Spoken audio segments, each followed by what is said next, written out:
Good afternoon. You're watching News on 2, and I'm Muhammad Amin Carlos. A 38-year-old Sungai Tua Assemblyman Amiruddin Shahri was sworn in as Selangor's 16th Menteri Besar this morning. Amiruddin took his oath of office and was sworn in before Selangor ruler Sultan Sharafuddin Idris Shah at Istana Alam Shah in Klang. Amiruddin has taken over the post to replace Dato Sri Hasmin Ali, who had moved to the federal government to assume the post of Economic Affairs Minister. And Johor-born Amiruddin was Selangor Exco member for Youth Development, Sports, Cultural and Entrepreneurship Development prior to his appointment as Menteri Besar.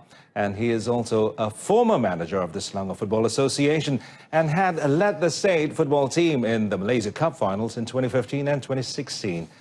A social science graduate from University Putra Malaysia, Amiruddin was a program coordinator at Institute of Policy Research. He is married to Masdiana Muhammad and they have 6 children.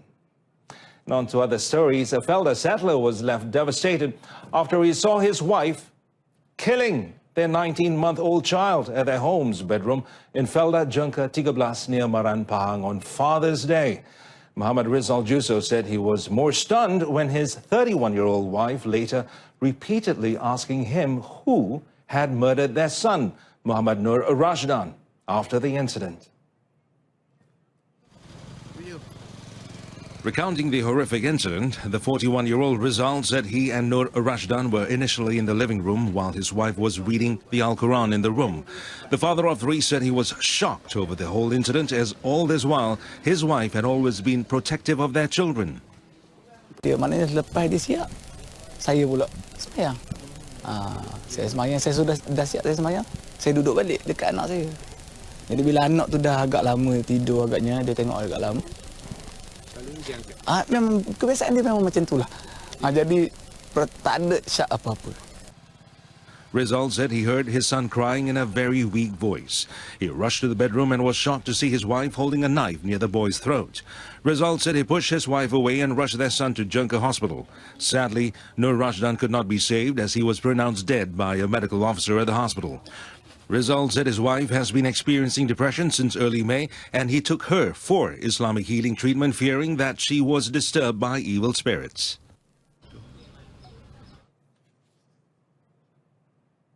Meanwhile, State Criminal Investigation Department Chief SAC Othman Nanyan confirmed that the 31-year-old woman who was hallucinating during the incident has been arrested. SAC Othman, however, revealed that she has never been treated for mental illness or has any previous records. He said the case is being investigated under Section 302 of the Penal Code for murder. Police obtained an order to have the woman remanded until June 24th. Muhammad Izzat Hussaini, the youngest son of a former state executive councillor, Dato Muhammad Jidin Shafi, was killed in an accident involving 2 vehicles at Jalan Sultan Zainal Abidin in Kuala Terengganu yesterday. In the 5 p.m. accident, the 17-year-old who was riding a Yamaha Y15ZR motorcycle was involved in a collision with a Proton Persona car driven by a woman. Now, Dato Muhammad Jidin, a former Permaisuri assemblyman, when met at the Sultanah Nur Zahira Hospital's forensic department, said his youngest son succumbed to his injuries while receiving an emergency treatment. Muhammad Izzat had reportedly left their home at 2 p.m. to celebrate Eid al-Fitr at his friend's house in Chendering. And the accident occurred when he was on his way home at 5 p.m. The remains of Muhammad Izzat, a student of the Wakaf Tembusu Vocational College, was buried at the Sheikh Ibrahim Cemetery in Ladang after the Isha prayers last night. And State Traffic Investigation and Enforcement Department Chief Superintendent Abdul Razak Hassan confirmed the incident and said the case was being investigated under Section 41, Subsection 1 of the Road Transport Act 1987. Parti Pribumi Bersatu Malaysia Youth Chief Syed Said Abdul Rahman has lodged a report with the Malaysian Anti-Corruption Commission, or MACC, over the so-called Ramadan Bazaar scandal in Kuala Lumpur. Now, the MUA Member of Parliament is calling for MACC and police investigations into the matter. Sebagai Ketua Armada PPBM, saya tidak akan bertoleransi kalau ada apa-apa unsur rasuah atau salah guna kuasa, waimah daripada ahli parti saya sendiri pun Dan pada masa yang sama, sebagai ahli parlimen, saya bertanggungjawab untuk memastikan bahawa kes penyelewengan atau salah guna kuasa dapat kita banteras bersama secepat mungkin. Tetapi saya nak pastikan pihak polis dan pihak SPRM khususnya siasat kes ini sampai ke lubang cacing. Tak kisah siapa bersalah setinggi mana pun, mereka harus diambil tindakan secepat. He told reporters outside the MACC headquarters in Putrajaya yesterday after lodging the report. Syed Sadiq said he was made to understand that Bukit Bintang Bersatu Youth Chief Muhammad Nur Hisham Abdul Karim had made a police report because he wanted to clear his name. A portal had alleged that Muhammad Nur Hisham misused his political connections to secure 80 bazaar lots on Jalan Masjid India from Kuala Lumpur City Hall, DBKL, for 6,238 ringgit and 40 sen, and allegedly rented them out for as high as 5,000 ringgit per lot through middlemen. Parti Warisan Sabah today filed 8 election petitions at the Kota Kinabalu High Court. The Warisan Secretary General Loreto Padua said the petitions were filed to challenge the results in 4 parliamentary and 4 state seats. The parliamentary seats are Kimanis Sipitang, Keningau and Libaran, while the state seats are Sungai Sibuga, Kundasang, Suk and Kiulu. For Warisan, then we filed 8, 4 for state seat and 4 for parliament seat. The grounds, as the president bagi tahu, mostly money politics, postal voters, and also the late of the signing of the Borang 14 to declare who are the winner. He added that the party would distribute the documents to the media after serving the petitions to the respective parties this week. According to Loreto, the petitions would be managed by 2 to 3 lawyers each. Yesterday, Warisan President Dr. Sri Muhammad Shafi Abdul said he had given the party's lawyers the mandate to file election petitions if they found substantial proof or irregularities concerning the seats in question. Well, Alibaba Group has opened its national office in Kuala Lumpur. Its first in Southeast Asia, marking a new chapter in the company's strategic cooperation with Malaysia, which houses the group's first overseas electronic World Trade Platform, or EWTP hub.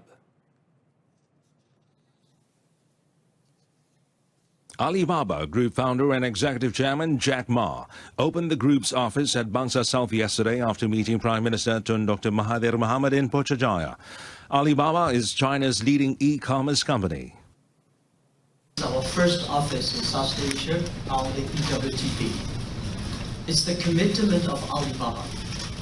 In the past year, so many things happened, but we never changed our commitment to Malaysia. And thank you so much. Really, it's a small office, but it's much bigger than 18 years ago. My office, my apartment. Ma disclosed that his inspiration for Alibaba Malaysia came from the multimedia super corridor MSC implemented by Tun Dr. Mahathir during his first stint as Prime Minister to promote high technology enterprises. The Chinese tycoon, with an estimated worth of $43.1 billion, said he was confident the trade relationship between Malaysia and China would continue. Bilateral trade between Malaysia and China is expected to exceed $100 billion this year, higher than the $96 billion chalked up in 2017. And according to China's ambassador to Malaysia, Bai Tian, bilateral trade between the two nations grew 14.7% in the first 5 months of this year compared with the same period last year. Well, imports from China to Malaysia accounted for $18 billion, while exports to China stood at $25 billion. Will go beyond $100 billion. He told reporters after attending the launch of Alibaba Group's new office in Kuala Lumpur yesterday. Bai said trade was a very important element for the China-Malaysia relationship. China's confidence of doing business with Malaysia remains strong despite the review of several mega projects in the country, including the East Coast Railway line. Local product founders want the government to step up enforcement against fake goods. And celebrity entrepreneur and Neolofa hijab founder Noor Nilofa Muhammad Noor represented the group in a meeting on the issue with the Council of Eminent Persons, CEP, yesterday. According to Nilofa, working with the Domestic Trade, Cooperatives and Consumerism Ministry and Customs Department to curb the rampant peddling of counterfeit goods had proven to be too costly for her and other entrepreneurs. Macam there's so many agency yang ada, tapi banyak sangat duplicate targets and duplicate targets yang yang disediakan. So and everybody, most of the agencies are KPIs driven. So they just want the numbers, but tak ada quality outcomes. Nilofa also urged the government to facilitate the process for business loans by providing a one-stop center where relevant information and documents were readily available. Meanwhile, Fashion Valet and Duck Group co-founder Datin Vivi Sofinas Yusof said a company had to compete with fake products, particularly from Vietnam and China.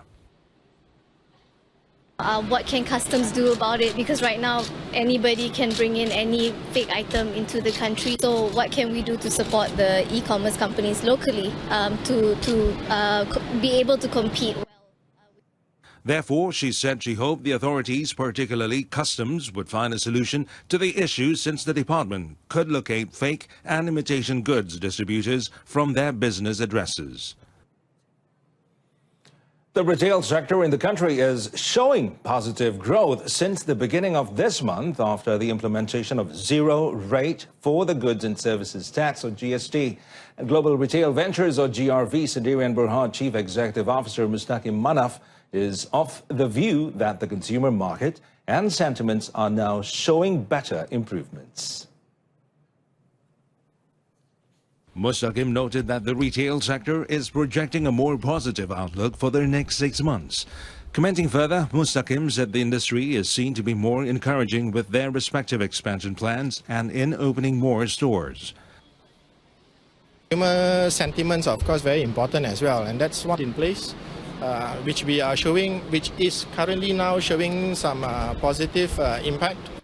At the same time, he argued that the implementation of the Sales and Service Tax, or SST, at lower rates would help traders, thereby benefiting consumers. Firefly recorded a 30% increase in its number of passengers from January to May this year as compared to the same period last year. And Firefly Sendirian Berhad Marketing and Communications Vice President Isra Azliana Muhammad Izzuddin said the surge in passengers is driven by the purchase of passenger tickets, with more people opting to fly home to celebrate Ramadan and Aidilfitri recently. Ini kita saya tak boleh nak bagi anggaran yang exact punya ataupun detail lah. Dalam 20 to 30%, 20 ke 30% increase dari segi passengers ataupun load factor. Sebab tahun ni kita dah start daripada Januari sampai Mei, macam-macam kempen yang kita buat untuk business to business and business to consumers. Recently, tickets for all domestic destinations had sold out. Isra Azliana told reporters at a press conference for the Selangor Mata Fair Carnival 2018.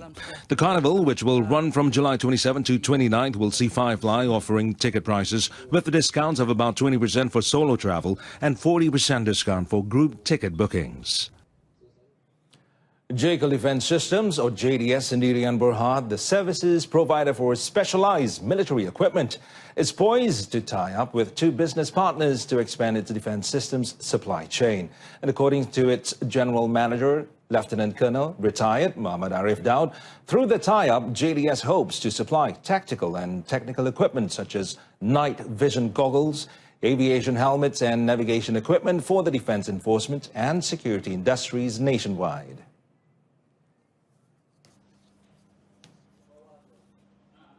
Dengan perkembangan teknologi terkini, kita tidak perlu mempunyai banyak peralatan, tapi peralatan yang terkini dan yang memenuhi tugas.